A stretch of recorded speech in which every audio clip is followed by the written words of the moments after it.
Chainsaw Man has taken the world by storm with its recent anime adaptation, and I'm surely no exception. After experiencing season 1 and all the chaos it entailed, I was absolutely hooked, and I could hardly wait to watch the brand new episodes each Tuesday with my girlfriend. However, like all good things, they come to an end, and with the departure of Chainsaw Man's weekly airing, I was left with the question of whether to wait for the next season, which could take well over a year, God I hope I have that long, or to pick up the manga and continue from the end of season 1, subsequently spoiling the watching experience for my girlfriend and I as she's an anime only. As I pondered this crossroads, I came to a make or break conclusion. Yeah, let's read the f***ing manga. Today we embark on a brand new blind review series with Chainsaw Man and its Bomb Girl arc. This emotional roller coaster of an arc had me experience the gamut of emotions, from joy, betrayal, despair, and laughter. And if this is any indication of things to come for the arcs after this, then we're in for a damn ride. These are my completely blind thoughts, impressions, and review of Chainsaw Man. Thus begins the Bomb Girl arc. While the arc is technically chapters 40 to 52, our story within the anime ends at chapter 38, so let's set the stage within chapter 39. With Power's horns increasing in size due to her blood intake, she needs to be drained, and if I was reading any other manga, I wouldn't think there was any euphemism here, but alas, we are reading Chainsaw Man. Due to this necessary expulsion of fluids, what do you mean by that? This sets up Power to be out of the story for this arc, with none other than Beam taking her place. Did anyone else watch Shark Boy and Lava Girl as a kid? Because Beam reminds me so much of that movie, albeit with a much different personality. Beam's personality is so memorable. In fact, his continual line of Lord Chainsaw is almost seared into my skull, and he grew on me so fast as a character I enjoy every time he appears on the page. According to Makima, he's usually extremely violent, but he's enamored with Dingy, or rather, Lord Chainsaw, making him subservient to any of Dingy's commands and wishes. This clearly was no accidental obsession, and there's something much deeper below the tides with his undying loyalty and the constant reference to Lord Chainsaw. Clearly, so many people want the Chainsaw heart and are after Dingy, but it seems Lord Chainsaw has made some fervent allies along the way, and I can't wait to see that more fleshed out as the story continues. I speculate someone in the past wielded or obtained the Chainsaw heart, making them extremely powerful, which is why it's so sought after, but I'm always so stumped by how in the hell a Chainsaw Devil would be so strong. Personally, I don't know many people inherently fearful of chainsaws, but I digress. Upon the assignment of Beam to work with Dingy, Makima made me reread the page at least 3 times by asking Dingy on a date, and I smiled ear to ear seeing Dingy wait outside the theater hours before he was supposed to get there, simply because he was so excited to see Makima and go on a date with her. It's very clear to me that Makima has no interest in Dingy romantically, but giving the dog a bone can't hurt. With their movie marathon date over, Dingy ponders whether he has a heart, and Makima hugs him tight to confirm that he does indeed have one, and ends the date in a sweet and sentimental fashion. However, given the story we're reading, I had red flags come up immediately upon this interaction. Makima's motives always seem clouded, and the emphasis throughout the story of the desire for the Chainsaw heart in particular, it makes me question whether Makima was intentionally listening to the heartbeat of the Chainsaw heart and not Dingy's. Given she's part of the quote-unquote good guys, I can't imagine she wants the heart for her own ulterior motives, but perhaps she values the Chainsaw heart as something to protect. With the stage now set within chapter 39, let's now enter the performance that is the Bomb Girl arc.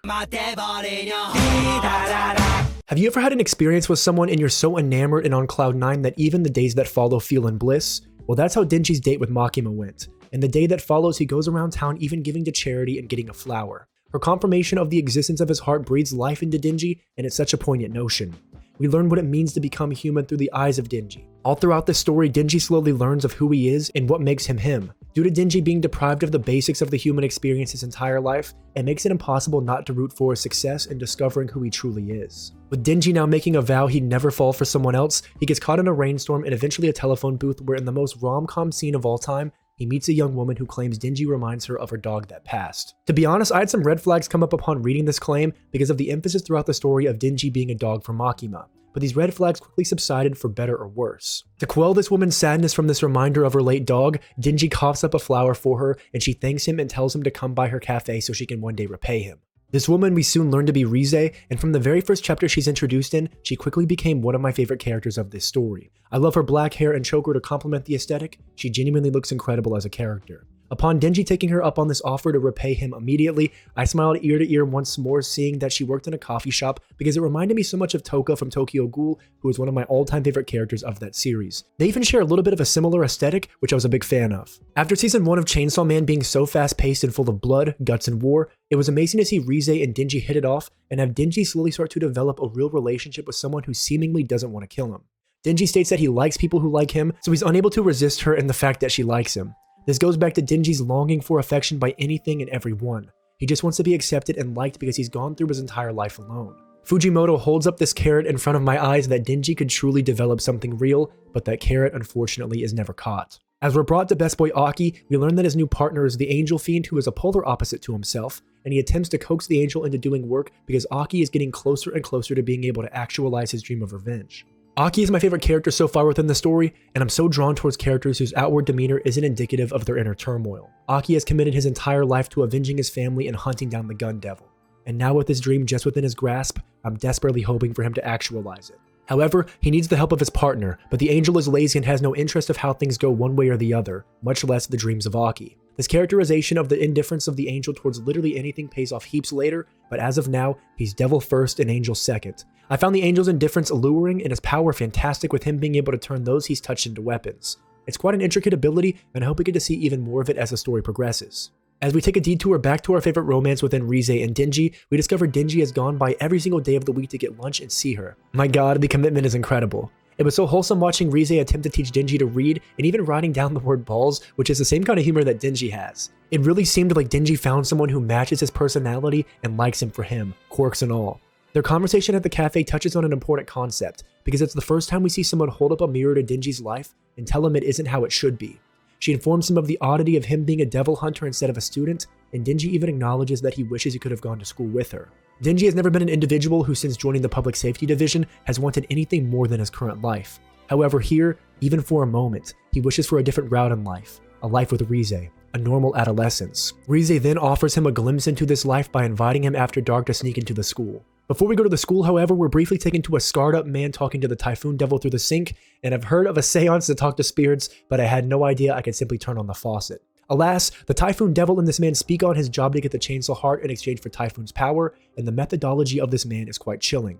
In order to kill someone who is merciless and supposedly has no heart, he must hunt down where his heart truly is, and in this case, the heart of Dingy is within Rize. This strategy is reflective of us as humans. Despite how tough we may come across or how apathetic we may seem, our hearts all lie somewhere. An Achilles heel of sorts where if this one layer was pierced, we'd crumble. It makes me reflect on if I was in the same situation, where would this hunter go to find my own heart? However, I'm getting sidetracked. Operation Sneak into the School goes swimmingly, pun intended, and they even hold hands as they play teacher and student, giving Dingy a glimpse into his potential life. Rize points out that his life isn't fair and he should be experiencing something so different. All the things that are part of the experience of your teenage years.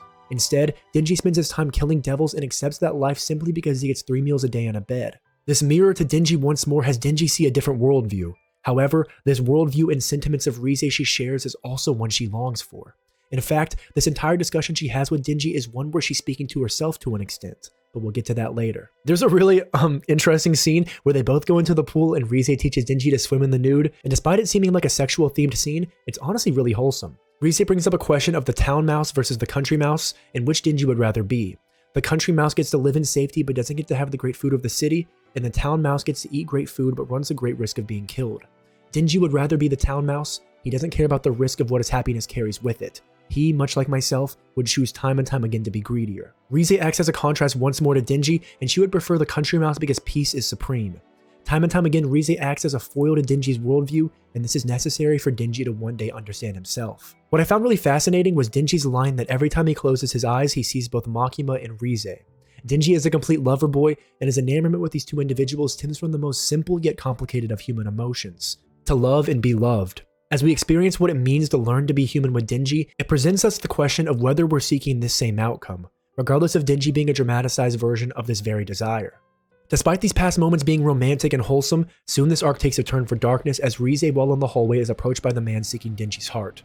It plays out like a horror movie, with Rize being chased through the halls and eventually on the rooftop, where this man brings up a mouse analogy once more. And my god, there's so many of these references to this arc, it's quite ridiculous in hindsight. Nonetheless, Rize apprehends this man and strangles him to death, and there's several panels all in Russian. When I was initially reading this, I thought somehow I was on a poorly translated manga site, so I went to several others of the same chapter only to find they were all in Russian and that it wasn't just the site that I was using that was errorsome. This of course made red flags jump out at me everywhere. Firstly, the Russian that was really confusing regarding Rize, and as well she just killed a man. And then she begins to talk to the Typhoon Devil and tell it to get rid of the body, and then walks back to Dingy as if nothing happened. My first thoughts were that she was somehow a KGB agent, and I hoped more than anything she had no bad motives towards our boy Dingy, but the fact that she was so normal upon arriving back to him made me so suspicious. I often see the best in others, and I'm such a sucker for people obtaining the happiness they seek, and it's likely a personality flaw of mine along with my inherent trust in all things.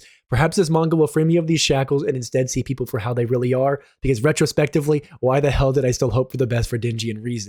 In the day that follows, they go to a festival as if nothing happened, and they stand atop a high place to watch the fireworks, and she once more brings up the central idea she's been focused on, that his life isn't fair and how it should be, and she asks him to quit his job and run away with her, that she would make him happy, that she would always protect him. I have no shame in admitting that despite only being in the story just a few short chapters, this interaction with Rize made me tear up. The promise that she'd always make him happy made my previous concerns with her and the Russian incident completely go to the wayside. She seems to genuinely want the best for Dingy, and she expresses her emotion for him. I was surprised though to see Dingy deny this request to run away with her, that he wanted to keep seeing her and retain his job. Dingy, upon finding a place that he's learned to like, he found a career goal. He isn't ready to give that up. Dingy is a character typically swayed so easily by women, but his newfound emotions instead stands firm with his resolve here, and it's a great growing moment for him as a character. As fireworks go off, Rize kisses Dingy, and before I can even stand up in excitement, this romantic scene turns into a horror moment with Rize biting the tip of Dingy's tongue off and cutting off his arm. Jesus Christ, I wasn't expecting this type of intense switch up of emotions, and it genuinely made me emotionally exhausted afterwards. Rize made me root for her and Dingy's development, only for her to become a villain just moments later. I fear this may be a theme throughout the story where Dingy is duped by seemingly happy circumstances, but my god, only time will tell. Rize says she'll take Dingy's heart, and thank god our boy Beam pulls up right on time and enacts Operation Save Dingy. However, things aren't that easy because Rize literally blows off her face, revealing she's the bomb devil. Fujimoto, so you're telling me the choker wasn't just for a hot accessory, and instead a trigger for her transformation into her hybrid form? My god. Side note though, I imagine her head is the bomb. I'll see myself out. What transpires next is a sequence of chapters of intense fighting, and it's honestly chaotic. I felt like I was watching a car crash, and I was entirely helpless from pulling my eyes away from the imminent destruction. Rize with her power can touch things and explode them, and she can literally use her finger to fire off a bomb that she detonates, and it's honestly terrifying. I'm ashamed to admit that even after this moment, I hoped she'd have a change of heart, but again, this is Chainsaw Man. With us taken to a boxing club with Aki and his buddy, we get some further characterization of Aki and his interpersonal relationships. In the discussion, his friend Nomu tells him that in 5 years when he makes vice captain, he'll persuade Aki to join his division, but Aki doesn't have that much time left. It's a tragic concept that he knowingly has these interactions that remind him of his limited days. It makes every moment he has all the more impactful, and I've often reflected on this concept of what I would do if I knew my time was limited. This question began to echo in my mind whenever my mom's terminal illness progressed, and to this day it's changed how I view the world. Whether we know when our final days will be like Aki, or whether we live in blissful ignorance believing we'll live forever, our days are nonetheless limited. Due to this scarcity of life, it's paramount that we must seek each day to live a life that we believe is worth living. In this case of Aki, the life worth living is one where he can achieve his revenge, and whether we believe it's a valid way of living or not, it's one that I hope he doesn't regret. I love moments like this that seem so small when first reading them that it really hits home and makes you feel that these concepts aren't just in stories, they're a reflection of life. As the boxing club is interrupted with Beam and Dingy's arrival, all hell soon begins to break loose as Rize wreaks havoc on the facility. During the havoc, Rize quite literally blows off her head and uses it as a grenade and kills all those in the facility who we just learned of. During the brief fight, I noticed how many people have contracts with Cone, and I kinda wish it was just Aki who had this contract. Anytime I see the word Cone on screen, I immediately think of the badass moments with Aki, and seeing others use Cone makes it a little bit less impactful. What makes these individuals' deaths hurt despite their short time on screen is that they feel like real people living real lives. They're just doing their job, but this world isn't fair. It's a cruel, dark place where being good isn't enough. With Angel, Aki, Beam, and Dingy escaping, Rize pulls up with 2 heads of Aki's friends, and the chaos continues, even having the violence fiend pull up, only to get spooked by Rize's power and run away. Of course, none other than Kobeni came alongside the violence fiend, and anytime I see her on screen, I genuinely giggle. She's absolutely terrified of Rize and always covered in sweat yelling. I'm fully team Kobeni. With Rize still chasing after their car using her bombs to propel her through the air while simultaneously almost naked. Interesting design choice, by the way. Dingy literally cuts through the car as we reach the top of this arc's emotional roller coaster as it approaches a climax. Dingy's statement that everybody's after his chainsaw heart, does nobody want his heart, and that every woman he meets tries to kill him, it made me feel bad for the boy. Dingy has the absolute worst luck in his interactions with women, but I don't imagine this will stop him from pursuing them if he makes it out of his fight alive. Rize and Dingy have a brief conversation, and upon realizing Dingy is Makima's pet, Rize states that them running away together would have been pointless. This made me question how in the hell Rize knows Makima, and the implication that even if they ran away together, they wouldn't be able to hide from Makima is telling of just how terrifying she is as a character.